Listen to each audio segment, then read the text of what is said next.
बन के आए रे मोर अंगना में, जा बहनी जा पिया के आब अंगना में।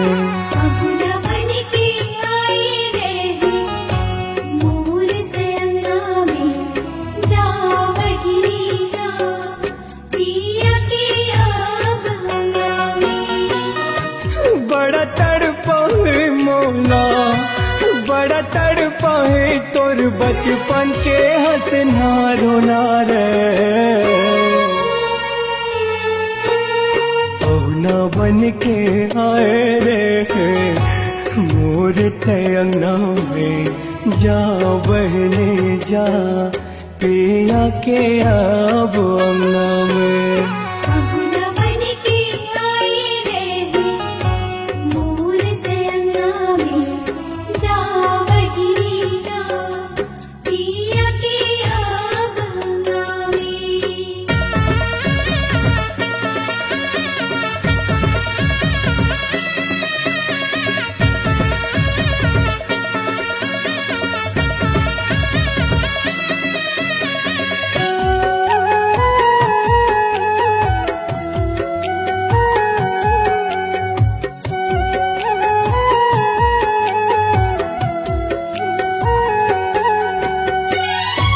दूल्हा राजा ही घर माँ तोला लेके जो रे, सुर का सताहिर बहनी निंदिया चुराही रे। सुर का सताहिर बहनी निंदिया चुराही रे।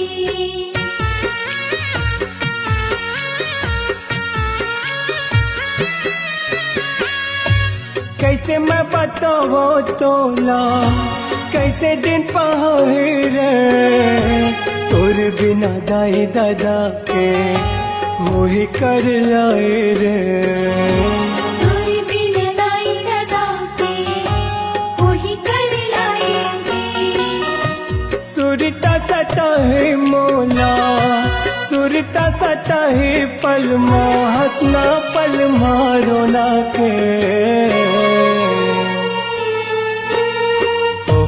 बन के आए रे मोर अंगना में, जा बहनी जा पिया के आब अंगना में।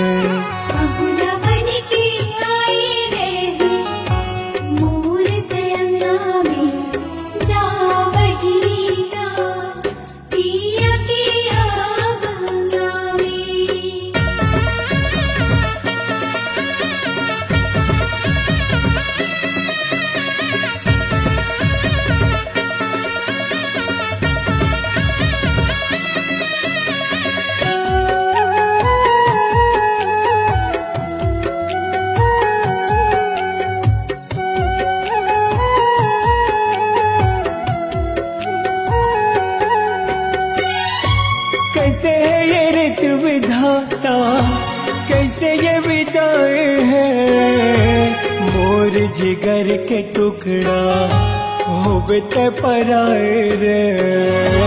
मोर जिगर के टुकड़ा हो बेटे पराए रे।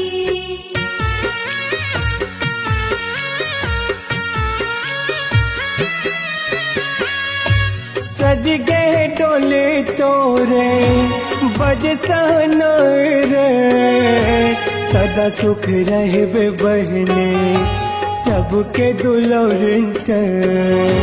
सदा सुख रहे बहने सबके दुलौरन ते।